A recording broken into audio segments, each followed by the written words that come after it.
concluded his story as he filled the air with a laugh, saying how he found the Lord and Savior, and how he found the river of life by which his day unfolds, and pointing out what stands within is not ordinary gold, and pointing out what stands within is not ordinary gold.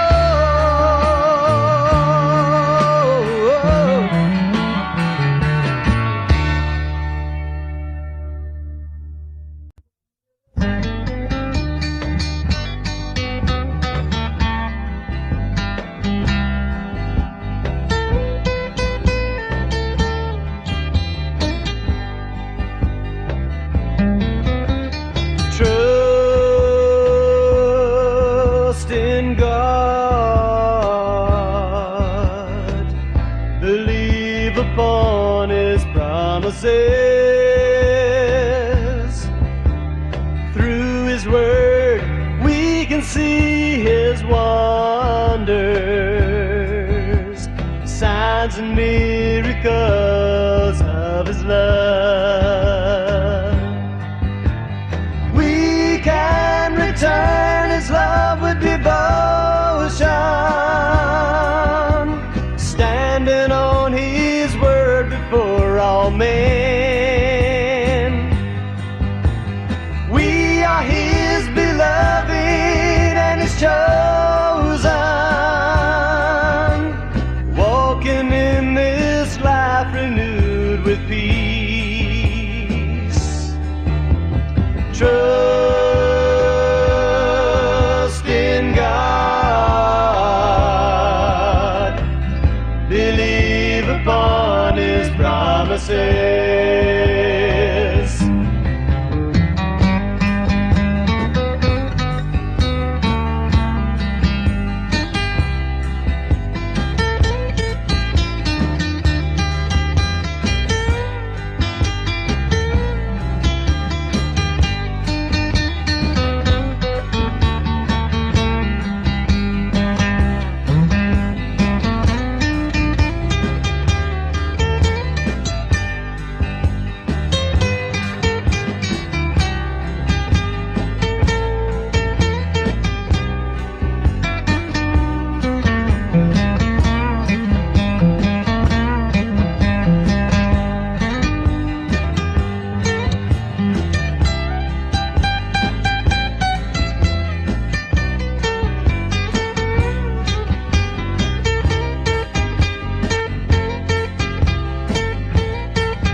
Trust in God,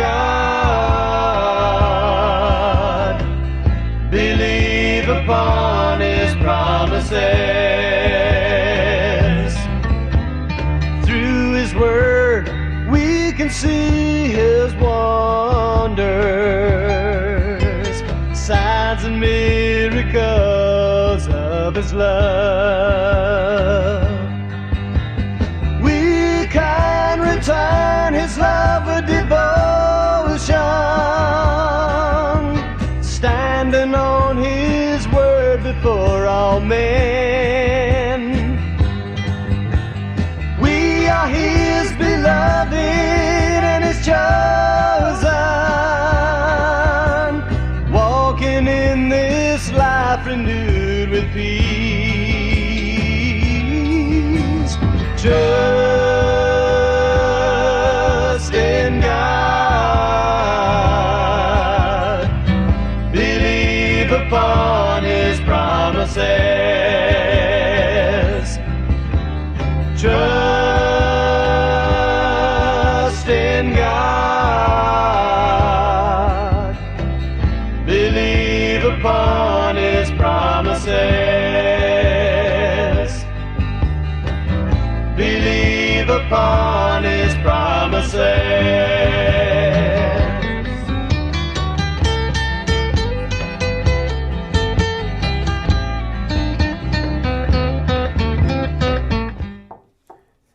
All right, welcome and God bless. My name is Mark Wallace. This is True North Studio, and today the topic is Nothing is Impossible if You're Ready. So, this is going to be an exercise in doing the impossible and what stops us, and we're going to see it from two perspectives. This teaching is going to be a combination of my True North style combined with the old Christian Experiment style. So you might enjoy it. And we're going to look at one record from two perspectives, two camera angles, two viewpoints. One's going to be from the left brain perspective, and the other is going to be with the right brain slant. One's going to be the king's view, and the other a street view. One is the way you would tell the owner of a company that you'd never met, and the other is a bar story you'd tell your friends. You know, have I ever told you the story about the time I was in a New Jersey insane asylum? And it was not one of my more shining moments. But now, why was I there, you ask? Well, I was in this Garden State insane asylum, sitting on the grass in a circle, holding hands with 15 crazy people who were all staring at me with daggers in their eyes. And was I insane, I asked myself. Well, as a Texas boy, the whole state of New Jersey seemed like an asylum, and I sort of loved it. Well, you know, I was 1 year out of my wild and reckless teenage, and I truly believed in my heart that I could go into that mental hospital and heal all the crazy patients. I know, it's crazy. Well, after all, I had the Spirit of God in my heart and in my hand a crisp new Cambridge wide margin Bible with my name monogrammed on the front of its brown bonded leather cover. What could go wrong? I was there to visit a guy, a street guy who just started frequenting a fellowship that I ran in Jersey City. Now, this is not the sparkling and safe Jersey City of today, but this was dark and dirty Jersey City of the mid-70s. People were broke and broken. There was, with a head full of hope, a heart full of scripture, and the mind of a red-headed stepchild, I was there to help. A guy in a white lab coat escorted me into the TV room where all the inmates were doing what crazy people do. The TV was on and no one was watching. Everybody was talking, but they weren't talking to each other. My ragged friend, with tousled hair that hadn't been combed in 2 days seemed to be happy to see me, at least I thought. And maybe he thought I could help him get out. I probably made it worse that day. Well, we went around talking to some of the patients who'd been nice to him, and they seemed normal enough with quotes in a weird kind of way. I'll explain. Now, see, I should have known that this was not going to be a normal hospital visit, when almost everyone I met told me their name was either Mary or Jesus. Now, I know, it's crazy. I asked a staffer what was up with this whole Jesus Mary name thing. And he just shrugged his shoulders like they do in Jersey, and he said, hey, they always tell visitors they're Mary or Joseph or Moses if they're Jews. The staffer allowed me to take a small group of these detainees outside to a fenced-off lawn area to do a little fellowship. Again in quotes. Now, we were sitting on the grass in a circle, and for some reason, I asked them to hold hands. I think it was so I'd be connected to everyone. And I quoted a few verses, and I began to pray and pray and pray. And I started praying this rambling, lengthy prayer because once I got started, I realized I was lost. I didn't know where to go. I didn't know what to do. See, I thought I could cast out all the spirits from these people, and these people all knew the staff on first name basis because they kept coming back to this place. I didn't really know what I was doing. I thought I could sneak in casting out of spirits without them even knowing. Who's crazy now? During the height of my rambling prayer, I decided to open one of my eyes just a wee crack in hopeful anticipation to see what I thought would be a peaceful, angelic, relaxed, blessed faces.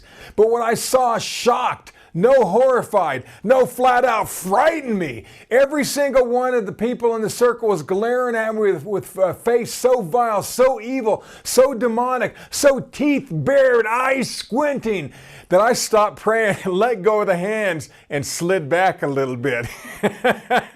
I realized at that moment that I was fighting way above my weight class.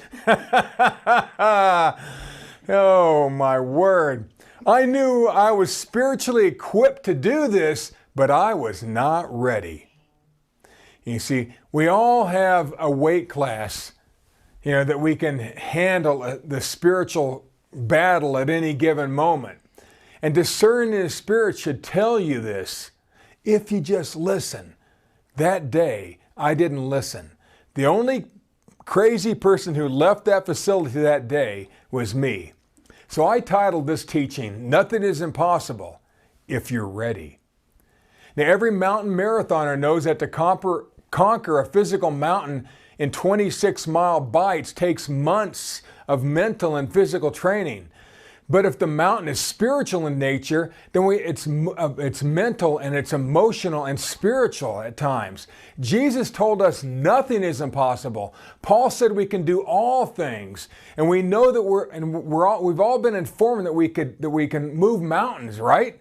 See, but we got to have our head and our hearts in the right place to handle certain spiritual mountains. Now we're going to go into the king's view and the street view that I mentioned earlier. And today I'm going to show you one case study in two parallel gospel records.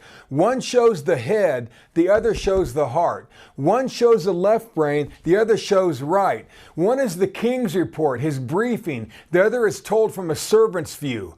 It's a royal view, street view. One record shows us word of knowledge, and the other, discerning of spirits.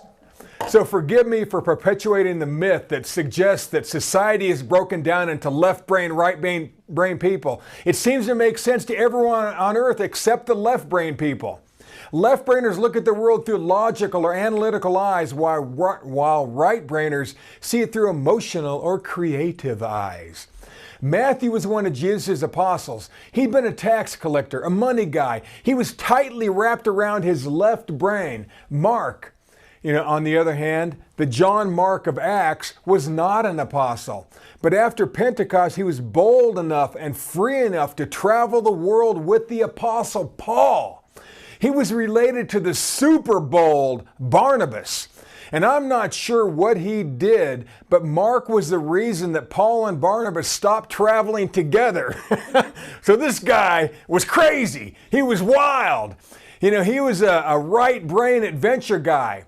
The record from the book of Matthew is like the report if you were told to give a report to a king or to a president or some major boss. It's clean, it's clear, it's concise. Think word of knowledge from 1 Corinthians chapter 12, verse 8. Now the story from the book of Mark is a conversation that a group of friends might have riding home in a pickup truck after a long day on the lake, and they saw both the Loch Ness Monster and Bigfoot. Now they're going to retell it over and over in full color, acted out with a language that will hold your attention on a bumpy road with the radio blasting. This record is the Gospel of Mark. This record in the Gospel of Mark is like discerning of spirits, discerning of spirits. Now, get ready. And we're going to see in the same record told from two different views. Both have the same outcome. Both tell the same message, and both could blow your minds. Both tellings of the story, are going to be something. So let me see here. I just want you to know that we're gonna do a few. We're going to look at this from two different views. So. Now we're going to go into why. And so if you take your Bibles and turn to Matthew 17 and also hold a finger in Mark 9, it'll help. Now if you're driving or jogging on a high mountain trail or bored out of your wits at the DMV, just listen. Now to understand this record, we must break it down into the royal view and the street view. If you were asked to give a report of what you just saw to a king or the president of your country, you would be told by men with sunglasses and earpieces to keep it brief, get in, get out, summarize the events, keep your emotions out, so he or she could make up their own minds. That's the royal view. That's word of knowledge. That's how word of knowledge usually works. But if you're out with your friends at a bar and grill blowing off steam because of an event you just witnessed that blew your freaking minds, you would tell the whole story a different way. You would use your hands, your facial expressions. You would change your voice for each character. You might even throw yourself on the floor if you thought it would get a laugh. You would use every trick in the book to get them to relive the event with you. That's the street view. That's typically discerning the spirits. Now, God gave us both views, the president's brief and the man on the street view, the king's view, the street view. Many of you have been taught the Gospel of Matthew was written from the Christ as King perspective, while the book of Mark is from Christ as God's servant perspective. We're going to look at the same way. The Gospel of Luke is from Christ as a human perspective, and the Gospel of John is written from this perspective of Jesus being the Son of God. They don't mention this record. Well, Jesus had just taken his inner circle, Peter, John, James, on a hike up the mountain. And while they were up on this mountain, Jesus got quiet and began to pray. Then as he prayed, he began to glow. And the image of Moses and Elijah appeared and began to talk to him. Now, maybe they were formally introduced, or maybe they were wearing name tags, I don't know. But the three apostles were stunned that they knew, saw, and heard these people, and that they were right there. And then they started rambling on and on. They didn't know what to do with themselves, so they started saying, well, let's build a temporary shelter right here out of sticks for Moses and Elijah and Jesus. You guys can sit there and talk to each other. Just then the voice of God told these guys to shut up and to pay attention to what Jesus is saying. So they did. And now we're going to first look at the Gospel of Matthew. Now these guys walk back down this mountain after seeing this stuff, which would have been amazing. And the Gospel of Matthew is a royal view, the president's brief, left brain, just the facts, word of knowledge. Okay, so Matthew 17, verse 14 through 21. And when they were come to the multitude, there came to him a certain man, kneeling down to him and saying, Lord, have mercy on my son, for he is a lunatic and sore vexed, and ofttimes he falleth into the fire, and oft into the water. And I brought him to thy disciples, and they could not cure him. Now, some words to point out that are unique to Matthew is my son is a lunatic. Okay? Now, in the Greek, the word lunatic means moonstruck, which is a nice way to say howling at the moon, crazy. Now, sore vexed is a nice way to say the boy's been going through a lot. Okay? And falls into the fire means the boy's a bit clumsy. Okay, now verse 17. Then Jesus answered and said, O faithless and perverse generation, how long shall I be with you? How long will I suffer you? Bring him unto me, hither to me.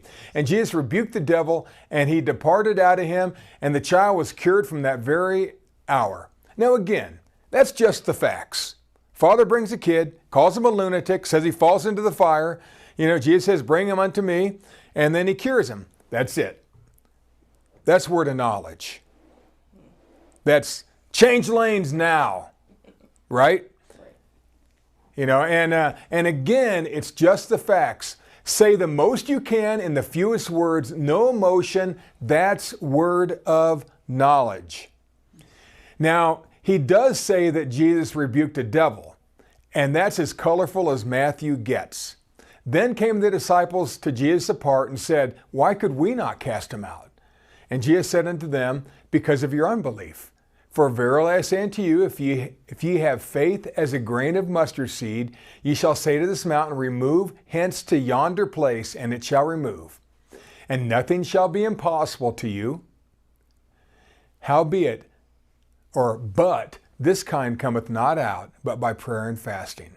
Now Matthew gave a very clinical, very concise explanation until he gets to the part on believing. Here he goes into way more detail than Mark does. See, believing is a fact. Everyone on earth can believe, but only some have the ability to take it on spiritually. Now, here's a summary of Matthew's royal report. The Father, Jesus, my son is crazy and troubled. For some reason, he falls into fires and into lakes. Something is wrong. Your disciples couldn't cure him.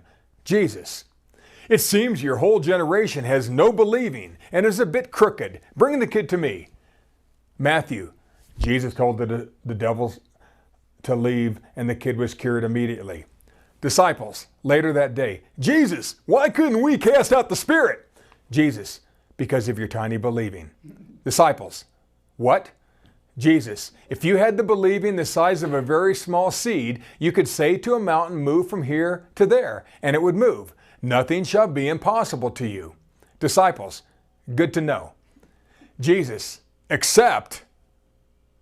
Disciples, thinking, why does there always have to be a catch? Jesus, except this kind of spirit will absolutely not budge without prayer and fasting. Disciples, what? Jesus told them that believing can literally move mountains, but certain spiritual problems will take more than believing.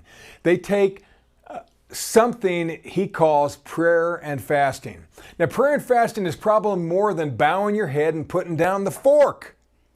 So with Matthew, there's no color, no emotion, just enough detail to get the point across. It's just the facts, ma'am. It's left brain, President's Brief, Royal View. That's a sample of word of knowledge. That is Matthew's Royal View. Now Mark's Street View, or Servant's Report, Discerning the Spirits. It's going to be nitty-gritty details here.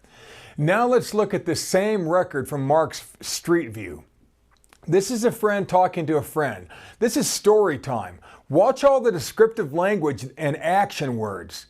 Mark wants you to feel it. He wants you to be there. Now you got to think how servants would talk to each other while they're downstairs around the table eating with each other. That would be different than that servant going up talking to the master, right?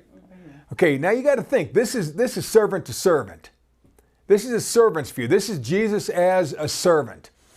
And okay, so this is not the king's one paragraph clinical brief.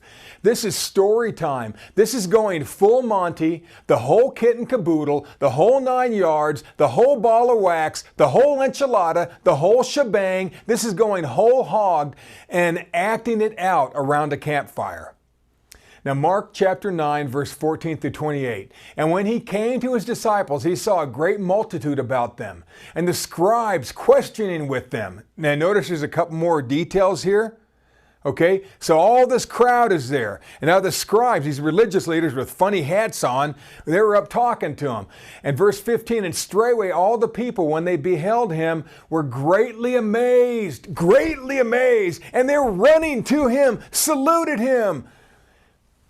Jesus, Peter, and James, and John just leave the most amazing day they've ever witnessed. They just saw Jesus transfigure, glow, talk to hologram images of Moses and Elijah. They just heard the voice of God telling them to stop talking and start listening to Jesus. They walk down the mountain, come back to camp to see the other 9 apostles and the disciples, and notice hundreds of people hassling them, including religious leader. When this group that has taken over his camp saw Jesus, they all began to run up to him. You've seen it on TV. A herd of reporters and their cameramen holding out their foam-covered microphones with a station logo run up to Jesus, all talking at the same time and asking for a comment. Jesus directs his words to the religious leaders who are nose to nose confronting his friends. 16, and he asked the scribes, what question ye with them? When you think scribe, think of a self-righteous attorney who has no patience for anyone who doesn't see Scripture the way he does. Some of you have been part of a super egotistical, life-choking church with ministers like these scribes. They know the word, but they lack love. Before the scribes could get a word out to answer Jesus, remember, Jesus was directing this to the scribes. A man pushed his way through the crowd, pulling along his thin, scarred, and dirty son. And the man began to speak. Watch how Mark's gospel account is different than Matthew's. You're going to like this. 17, and one of the multitude answered and said, Master, I brought unto thee my son, which hath a dumb spirit, and wherever he taketh him, he teareth him, and he foameth, and he gnasheth with his teeth, and he pineth away. Matthew said that the father described his son as a lunatic or just crazy. We all know crazy. Right here is where Mark dips into discerning of spirits. Now, we don't all understand this, but I want you to. He said his son has a dumb or speechless spirit. The kid can't talk because of the spirit that's controlling him, not because of some birth defect. He said that wherever the Spirit makes him go against his will, that he tears at him, which means the kid shakes and writhes and grabs and tears at himself.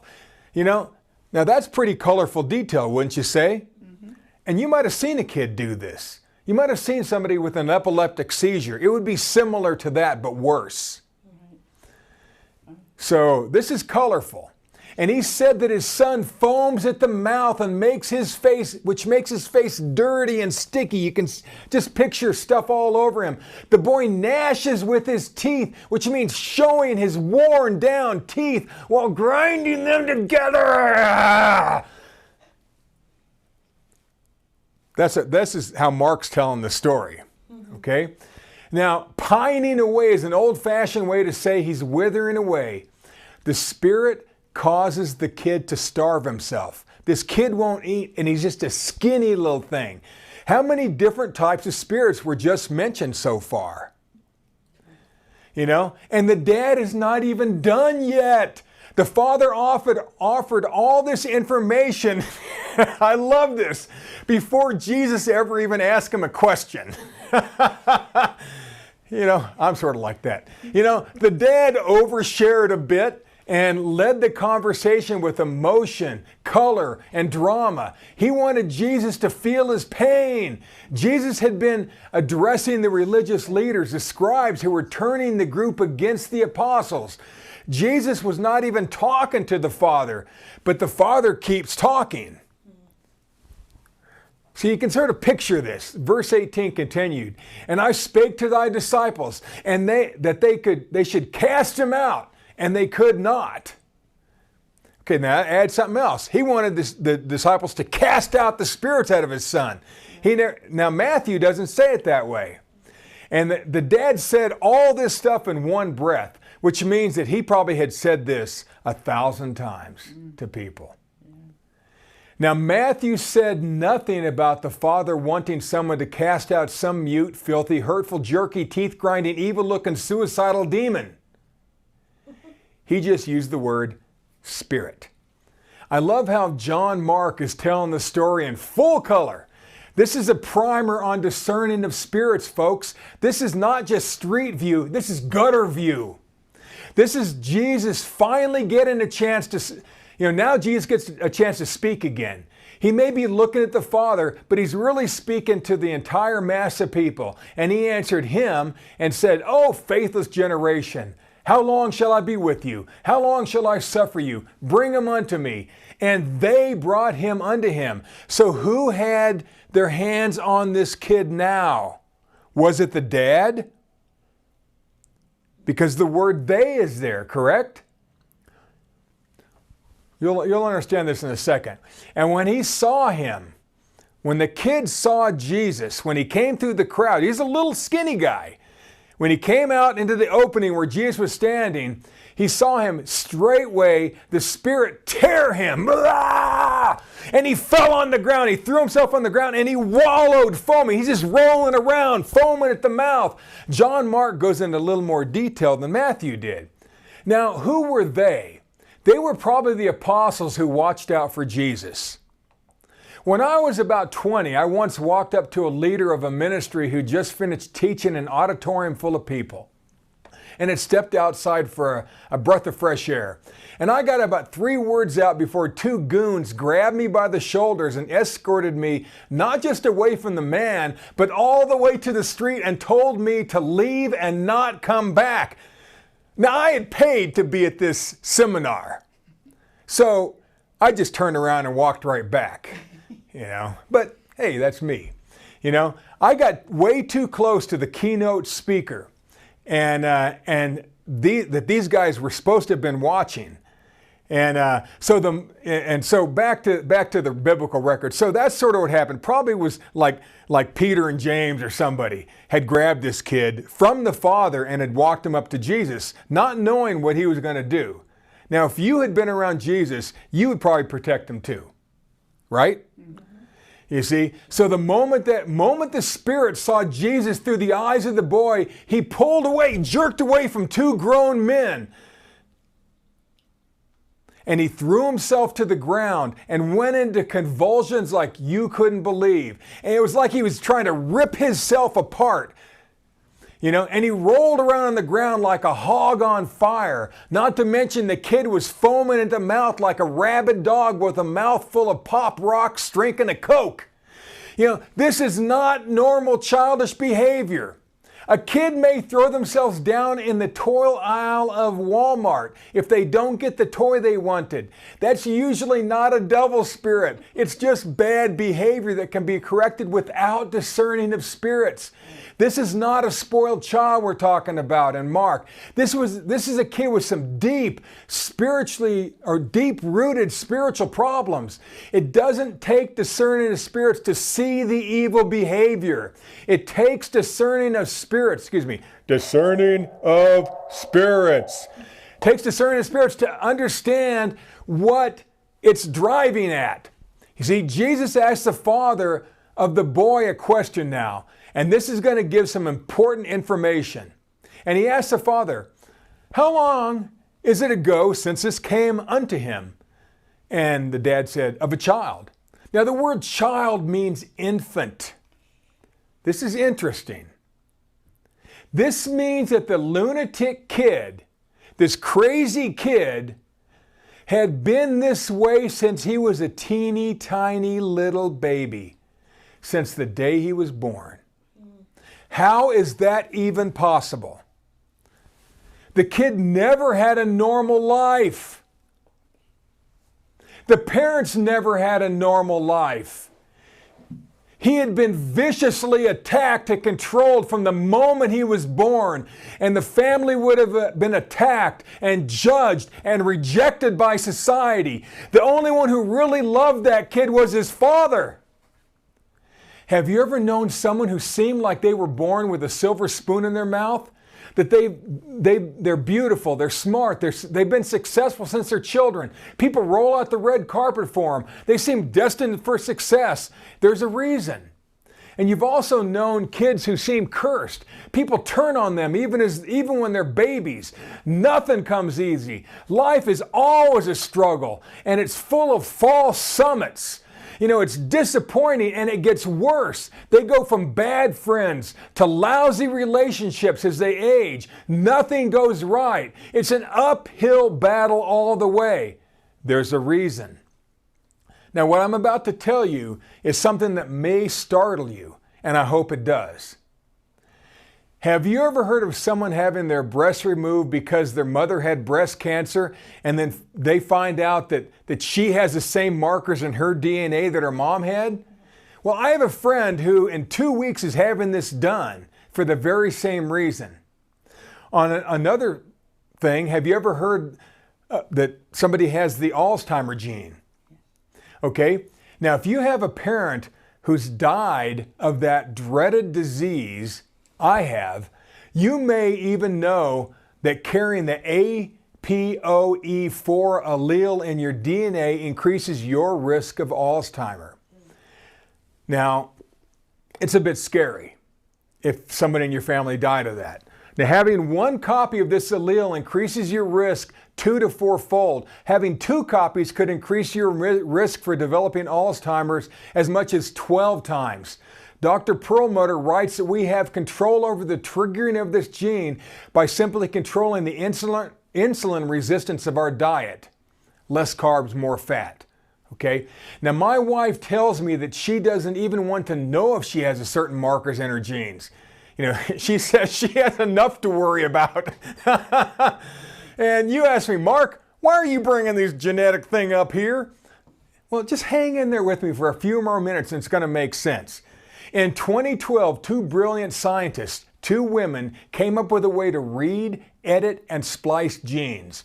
In just 6 years since the discovery of their CRISPR technology, CRISPR technology, other scientists began editing human DNA with the goal of curing diseases like muscular dystrophy, cystic fibrosis, type 1 diabetes, hemophilia, and more. One Chinese doctor went as far as, and against the wish of even his country, and use it to modify human embryos and actually splice the genes and create a designer child. And the kids were born.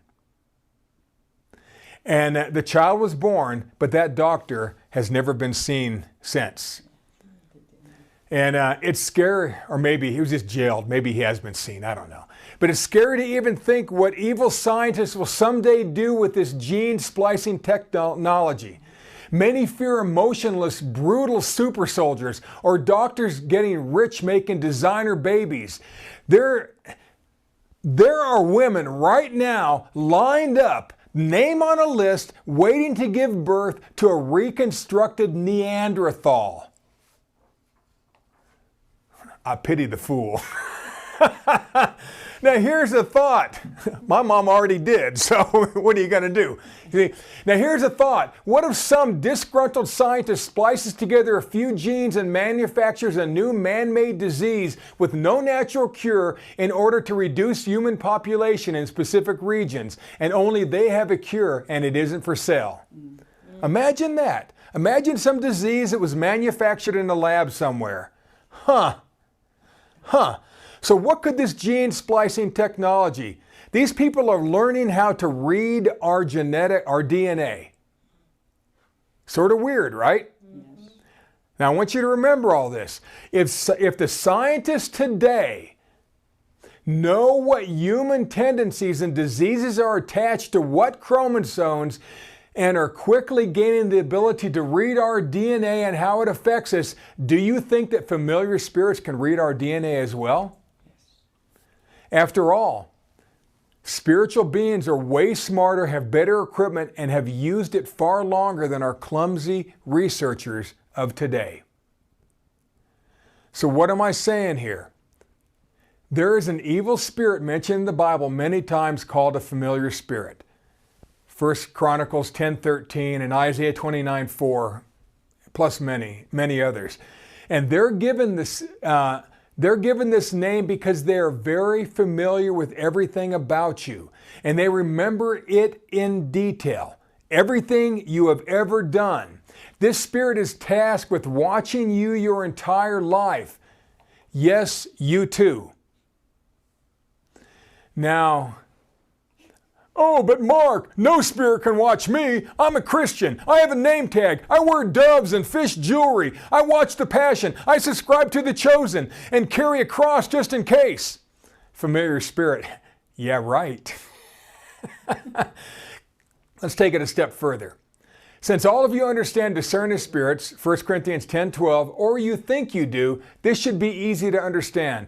Not only can these familiar spirits read your DNA before the egg and sperm intertwine after sex, they know what all the indicators mean. They know your basic strengths and weaknesses before you're born. They can read you like a book before you ever exited the womb. There's a level of information that can be gained by reading our DNA that has not yet been uncovered by scientists in this 21st century. Our smartest researchers are just beginning to scratch the surface of what's locked into the nucleotides of what make up our DNA. Now comes the real scary part. These familiar spirits begin to set you up for success or failure, to use you or abuse you from the moment you are born. Let that one soak in for a second. Now, I'm not telling you this to make you feel hopeless. I'm telling you because the title of this teaching is All Things Are Possible If You're Ready. And I'm going to show you a way to beat these stupid spirits and to beat the way you were raised at times. If they leave you alone, if these spirits leave you alone, you prosper as God intended. But when they attack, and they will attack, especially some of us, your life becomes a struggle and you have to fight for everything. Any of you ever feel that way? Like nothing comes easy, and then you see other people, everything seems to come easy? This is why life seems so easy for some and so doggone hard for others. This is why, folks. It starts with familiar spirits. I spent many years thinking about this, and this is the first time I have ever taught it in any detail. If you hang in there with me for a few more minutes, I may show you a way to cure this dastardly, demonic, DNA reading devilishness. Verse 22, and oftentimes it cast him into the fire and into the waters to destroy him. Now what is that saying right there? It's a spirit of suicide. Many times, frequently, all the time, this spirit or spirits makes this boy throw himself into someone's fire. When he was an itty bitty baby, he would crawl into open fires. And every home in that day and time had fires for cooking. The kid was covered with scars. Imagine being that kid's parent. Your kid, you let him go and he just scrambles right into the fire. That's what this parent had to deal with the whole time. Even as his child's a little bit older, it still happens. He dives into the fire, dives into water to drown himself. Plus, he won't eat. If there's enough water to drown in, the spirit forces him face down into the water and has him take a breath. You lifeguards understand that. The father told Jesus that the spirit had tried to kill my son, get my boy to commit suicide since the day he was born, and just keeps trying and just trying to keep him alive is killing me now. I need help. Verse 22 continued, if thou canst do anything, have compassion on us and help us. But, if you can do anything, Jesus, do us a solid. We need some help. Jesus said unto him, if thou canst believe, all things are possible to him that believeth. Now this is man on the street view. This is discerning of spirits view. This must go deeper than believing, and it does. And straightway the father of the child cried out and said with tears, Lord, I believe, help thou mine unbelief. And when Jesus saw that the people came running together, even more were crowding around, he rebuked the foul spirit, saying unto him, thou dumb and deaf spirit, I charge thee, come out of him, and enter no more into him. The spirit cried and rent him sore, and came out of him. And he was as one dead, insomuch that many said, he's dead. But Jesus took him by the hand and lifted him up, and he arose. Now, preachers love to teach that Jesus turned the father's negative into a positive, and the boy was healed. Well, I used to love teaching it that way too. I mean, we end it right there. But that's not what this whole teaching's about. It's too simple. It's so new agey. It's so woke. It's so motivational speakerish. It's good stuff, but it's not deep enough. It only tells us half the story. At first glance, first blush, it looks like Jesus put the full burden of believing back on the Father.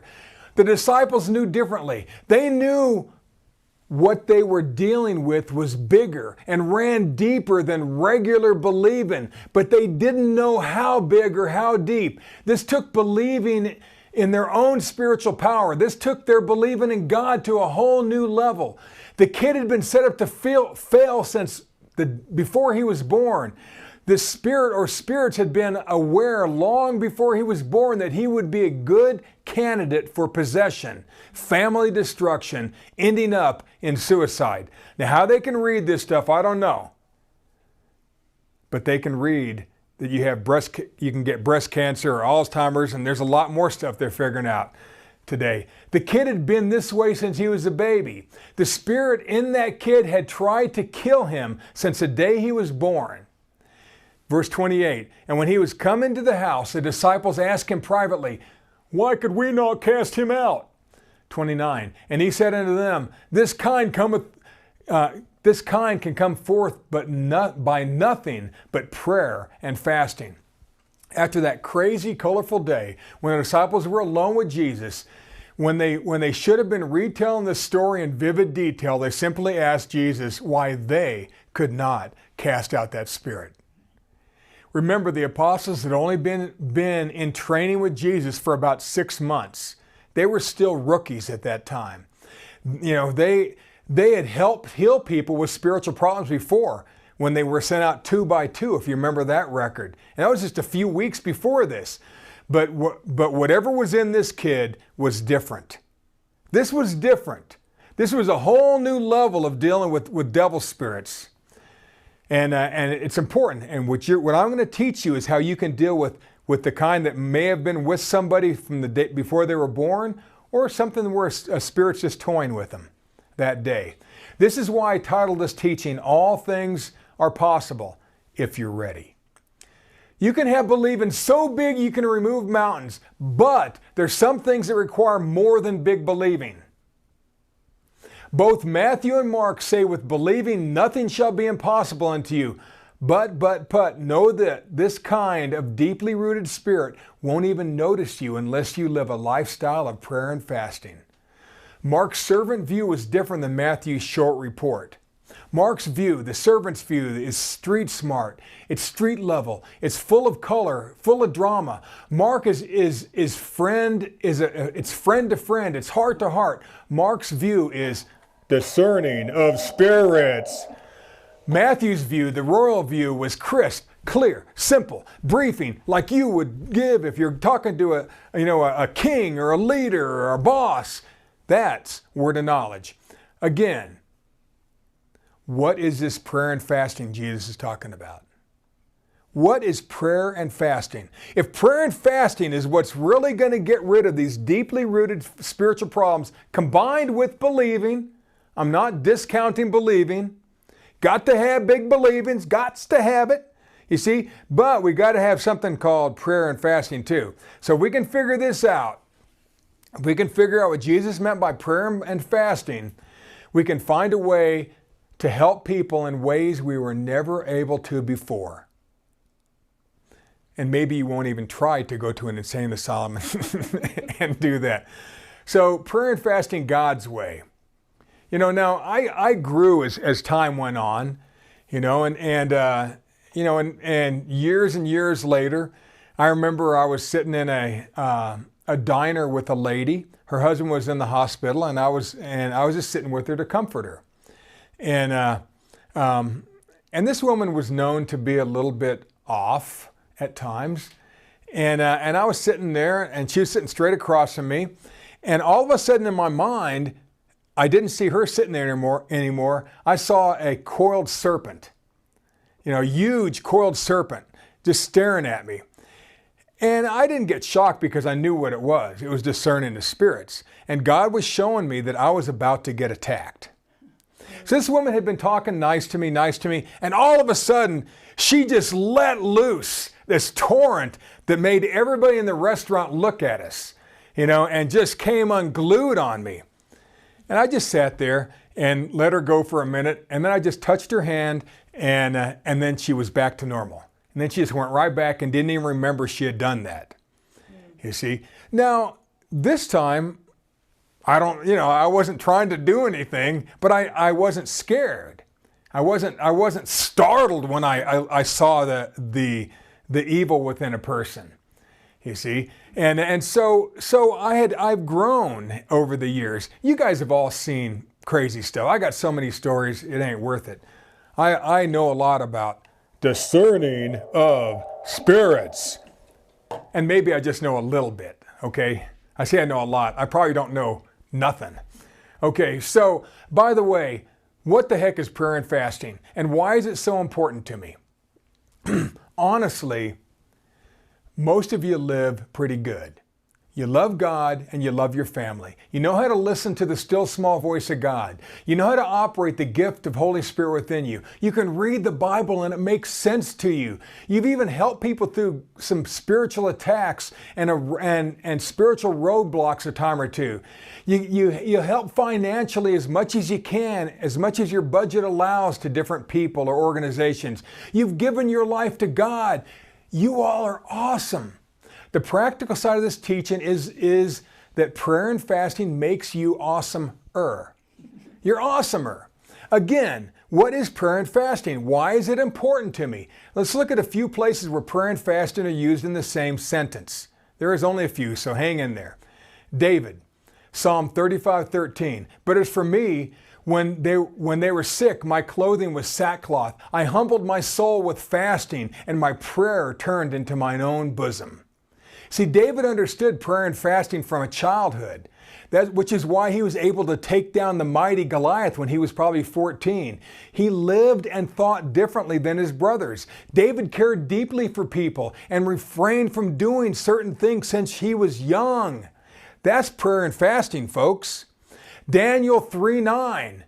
I set my face unto the Lord God to seek my prayer and supplications with fasting and sackcloth and ashes. So there's prayer and fasting again. Daniel, the lion's den guy, understood prayer and fasting, or he wouldn't have lived through the night in the pit with those snarling, hungry lions. You think he had a little bit of discerning of spirits there? Prayer and fasting is a lifestyle of thought and service that prepares you to handle deeply rooted spiritual attacks. And we just learned about Matthew 17 and Mark 9. Now, Paul mentions in 1 Corinthians 7:5, defraud ye not one another, except it be by consent for a time, that ye may give yourself to fasting and prayer, and come together again, that Satan tempt you not for your incontinency. Now, what he's saying is, if you're not going to have sex, if you're so busy doing the work of the ministry that you're not having sex, you better watch it, because you're going to get tempted. And when you get together, you need to get together, if you know what I'm saying. And Paul even throws sex into our prayer and fasting mix. So prayer and fasting must be big. He knew couples who serve like crazy. They're going to be apart at times, and they're going to be tempted at times. Prayer and fasting is serving with everything you've got, within limits, per Paul. Give the best of yourself to help bring out the best in others. Prayer and fasting are similar terms. Each one is powerful in its own right, but together they make you a majority in any situation. Prayer is controlling what you will or will not focus on. Fasting is controlling what you will or will not do. They are both concentrated. They are both for a period of time. Prayer gets you out of yourself. Fasting gets you back in control of yourself. Prayer and fasting resets your mind and body. Have you ever had to stop what you were doing and pray? I have. When I was just doing the marathon a couple of months ago, I was almost to the top, and all of a sudden my legs just locked up. They were just stiff as logs. And I thought, oh. Then I said, God, and then boom, I was healed. And then I finished the top and then ran back down. You see, but sometimes you just got to stop and pray. I just said one word, and God knew what I meant. You see, prayer is a type of fast. You give up some negatives to put on some positives, and thank God for that help. Prayer and fasting are sort of brothers. Have you ever had to stop what you were doing so that something you'd been doing over and over just for a period of time so you could do something better? You stopped doing a certain hobby or something.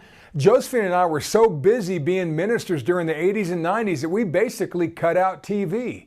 We had a TV, but seldom had time to turn it on. It was a type of fast. It was a TV fast. Sounds weird. It's not always a food fast. A fast is just not doing something so you can do something else that's better. I stopped listening to a style of music for 30 years because it took my head in a certain direction I didn't want it to go. Then one day, the music didn't bother me anymore. So you know what I did? I started listening to it again.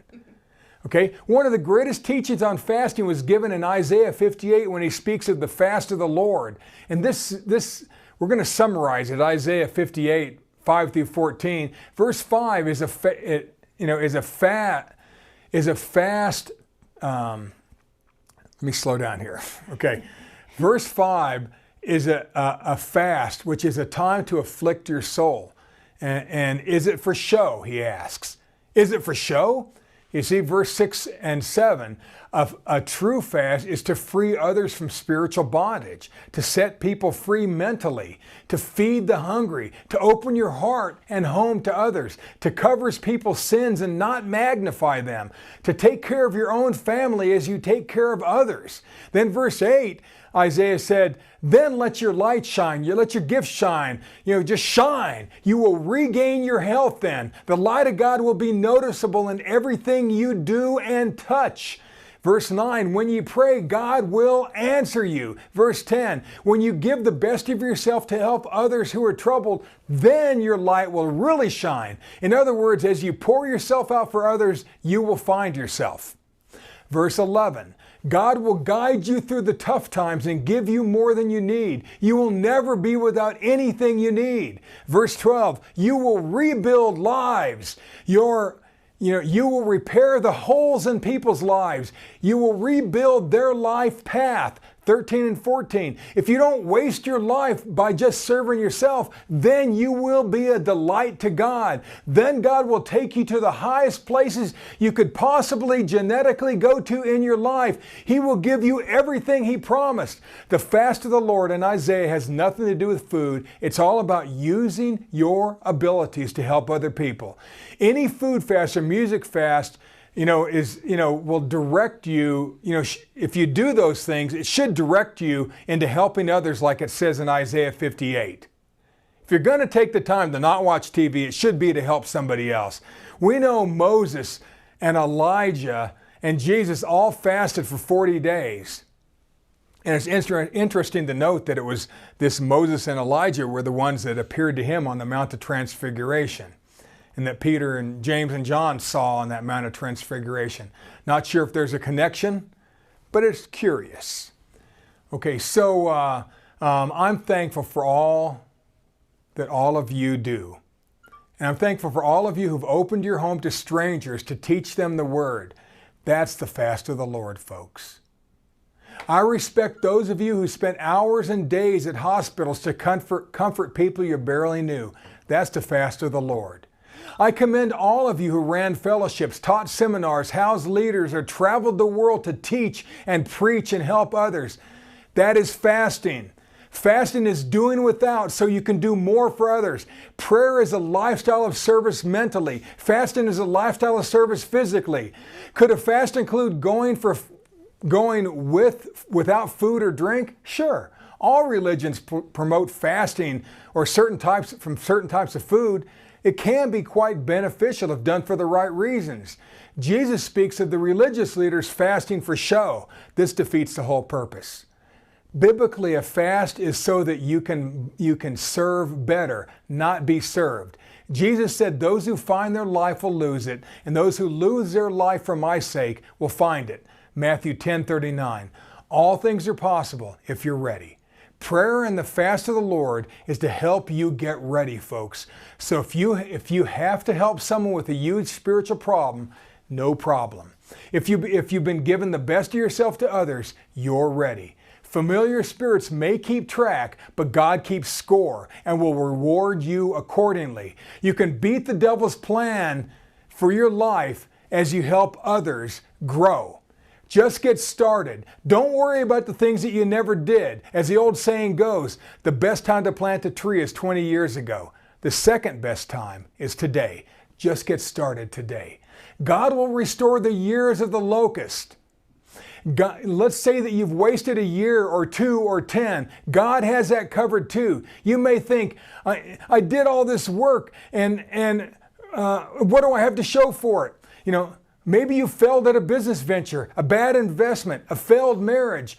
Well, Joel 2:25 says, I will restore the years the locust has eaten. Know that the years of abundant harvest will follow the years of desolation brought about by the locust of life. Got a big problem you've been dealing with? A lunatic child or teen or boss or self? Feeling like you're going crazy? Have you walked away from your calling? Do bad things keep happening?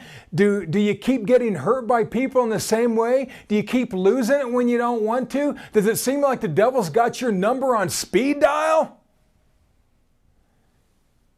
Get the help you need. Go hard to the Word. Recommit yourself to God and His Son. Pick up where you left off. Get out there and help some people that you know you're called to help. You know who they are. Stop fighting it. Use your gift according to your season of life. If it takes going without food for a few hours or days to help you focus, then do it. But if you're on medication, please consult your physician first. If it takes avoiding music at times, do it. If it takes not watching certain shows, don't watch them. If it takes getting off Facebook for a while or Twitter, then do it. Prayer and fasting will help you take back the years of the locust. All things are possible if you're ready. God bless you all.